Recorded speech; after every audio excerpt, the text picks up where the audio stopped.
Gentlemen, the Mormon Tabernacle Choir, accompanied by the President's own United States Marine Band.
In a moment, Chief Justice John Roberts will be introduced to administer the oath to Donald Trump. Chief Justice of the United States John G. Roberts, Jr., who will administer the presidential oath of office.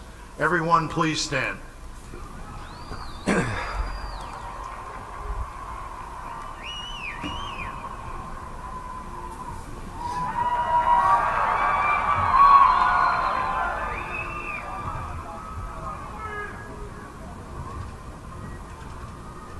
Please raise your right hand and repeat after me. I, Donald John Trump, do solemnly swear Do solemnly swear that I will faithfully execute that I will faithfully execute the office of President of the United States the office of President of the United States and will, to the best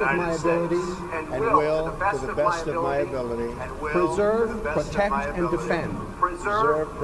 and defend the Constitution of the United States. the Constitution of the United States. So help me God. So help me God. Congratulations, Mr. President. Congratulations, Mr. President.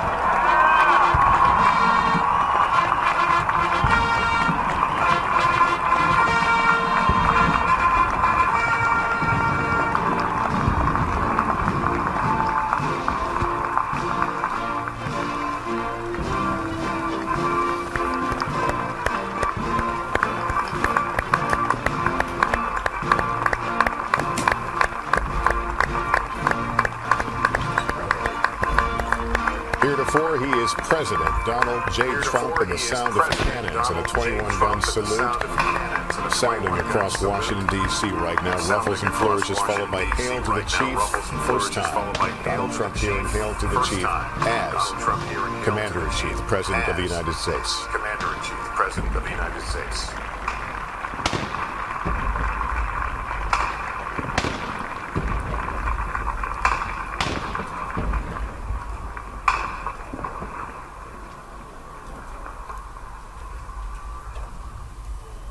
What a great honor to be able to introduce for the first time ever anywhere the 45th President of the United States of America, Donald J. Trump. Donald J. Trump.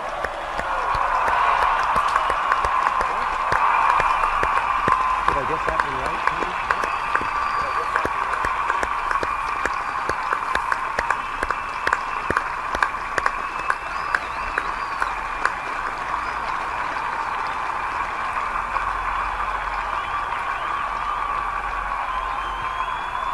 Chief Justice Roberts, President Carter, President Clinton, President Bush, President Obama, fellow Americans, and people of the world, thank you.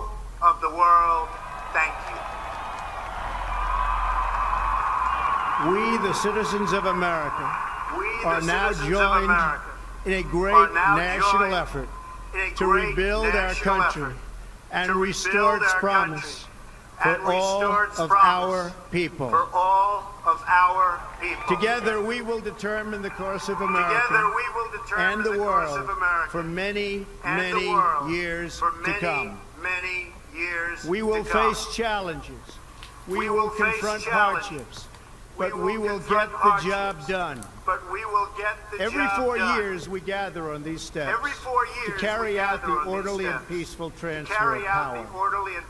And we are grateful to President Obama and First Lady Michelle Obama for their gracious aid throughout this transition.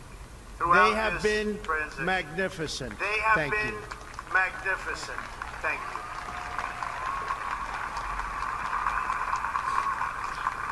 Today's ceremony, however, has very special meaning.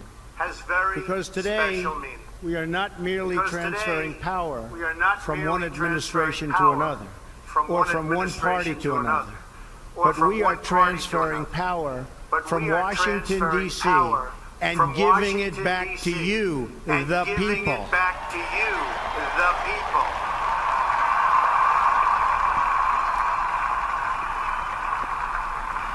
For too long, a small group in our nation's capital has reaped the rewards of government, while the people have borne the cost.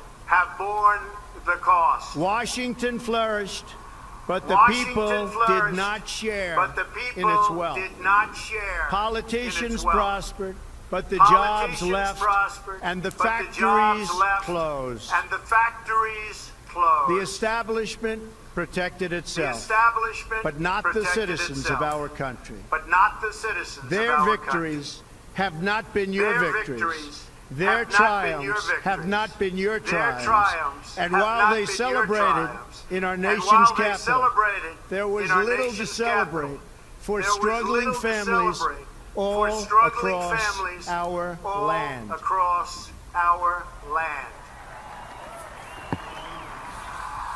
That all changes starting right here and right now, because this moment is your moment. It belongs to you.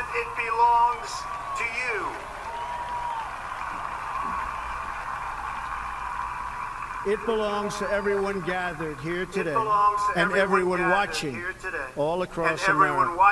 This is your day. This is your celebration. And this, the United States of America, is your country.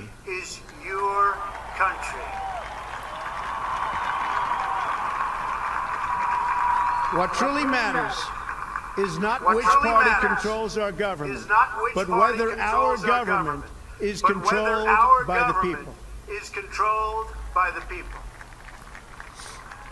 January 20th, 2017 will be remembered as the day the people became the rulers of this nation again.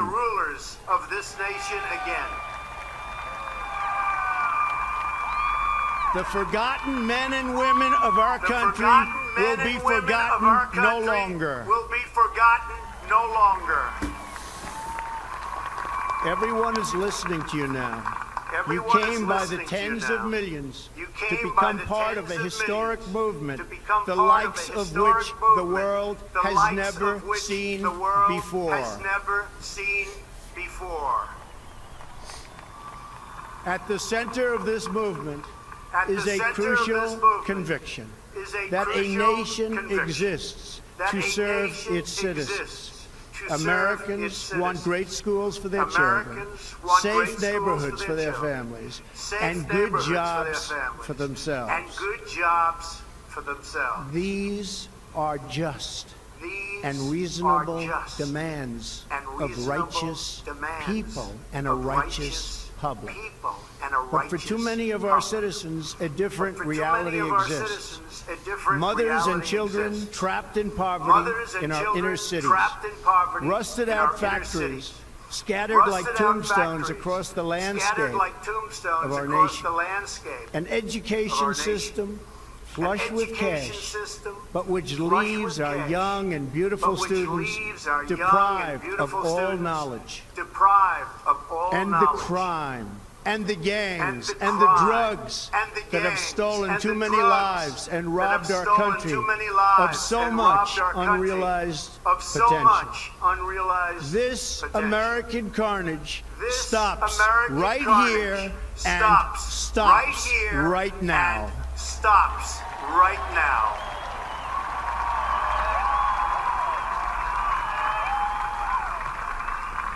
We are one nation, and their pain is our pain. Their dreams are our dreams, and their success will be our success. We share one heart, one home, and one glorious destiny.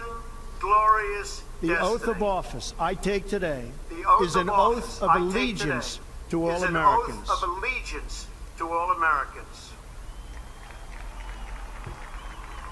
For many decades, we've enriched foreign industry at the expense of American industry, subsidized the armies of other countries while allowing for the very sad depletion of our military. We've defended other nations' borders while refusing to defend our own.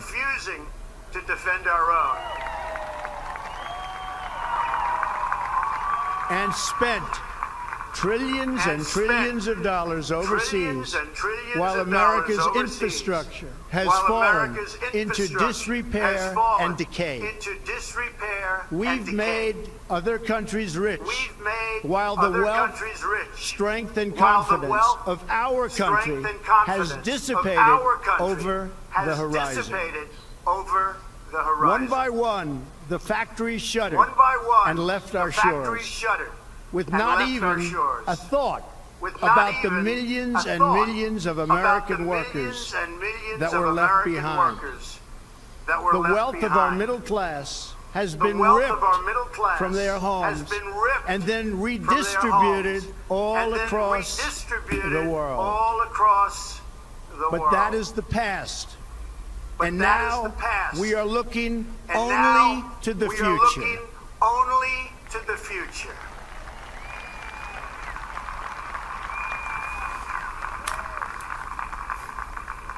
We assembled here today are issuing a new decree to be heard in every city, in every foreign capital, and in every hall of power.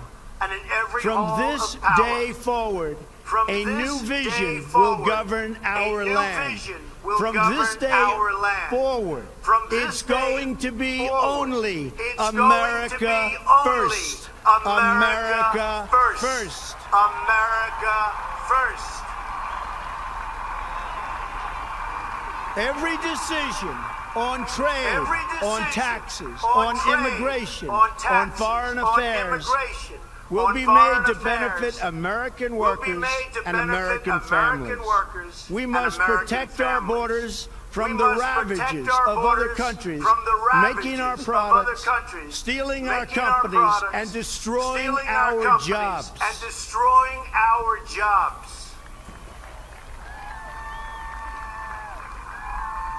Protection will lead to great prosperity and strength. I will fight for you with every breath in my body, and I will never, ever let you down.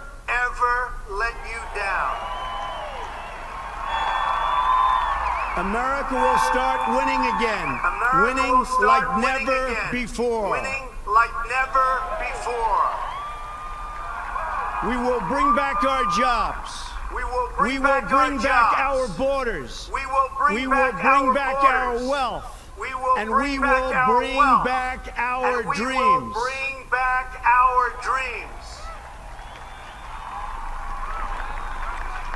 We will build new roads and highways and bridges and airports and tunnels and railways all across our wonderful nation. We will get our people off of welfare and back to work, rebuilding our country with American hands and American labor.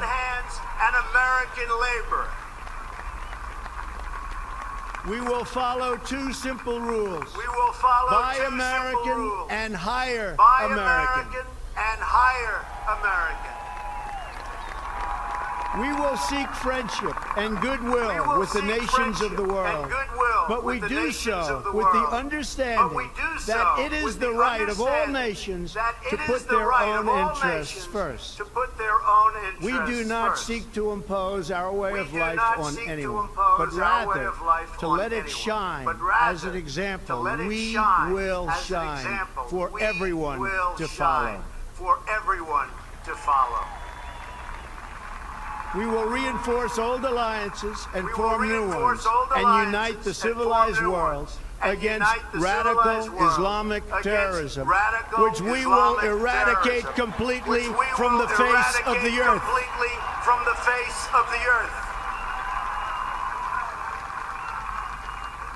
At the bedrock of our politics will be a total allegiance to the United States of America. And through our loyalty to our country, we will rediscover our loyalty to each other. When you open your heart to patriotism, there is no room for prejudice.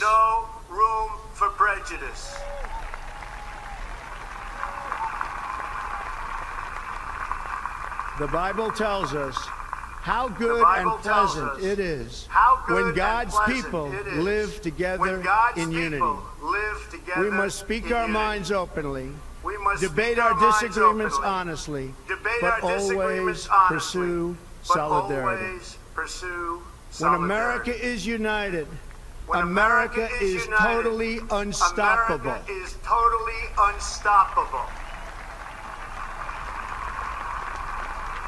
There should be no fear. We are protected, and we will always be protected.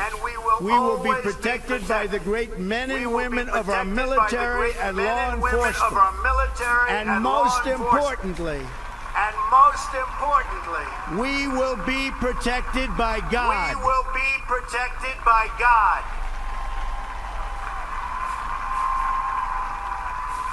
Finally, we must think big and dream even bigger. In America, we understand that a nation is only living as long as it is striving. We will no longer accept politicians who are all talk and no action, constantly complaining but never doing anything about it.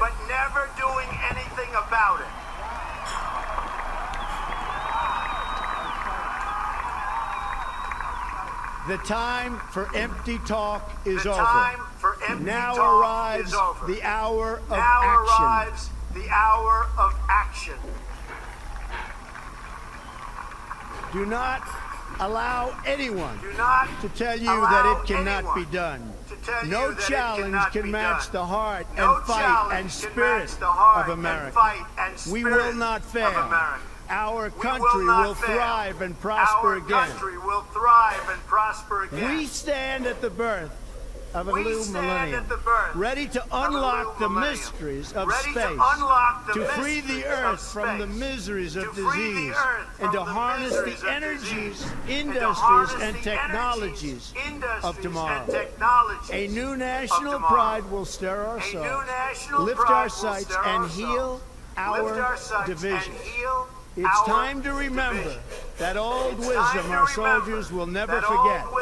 That whether we are black or brown or white, we all bleed the same red blood of patriots.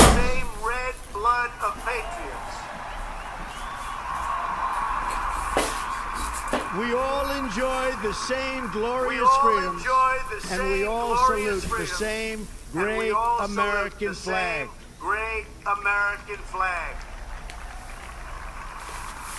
And whether a child is born in the urban sprawl of Detroit or the windswept plains of Nebraska, they look up at the same night sky, they fill their heart with the same dreams, and they are infused with the breath of life by the same Almighty Creator.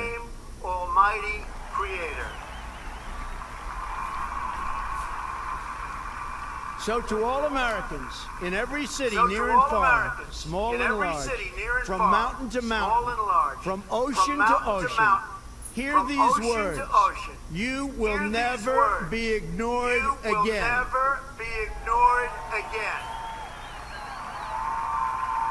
Your voice, your hopes, and your dreams will define our American destiny.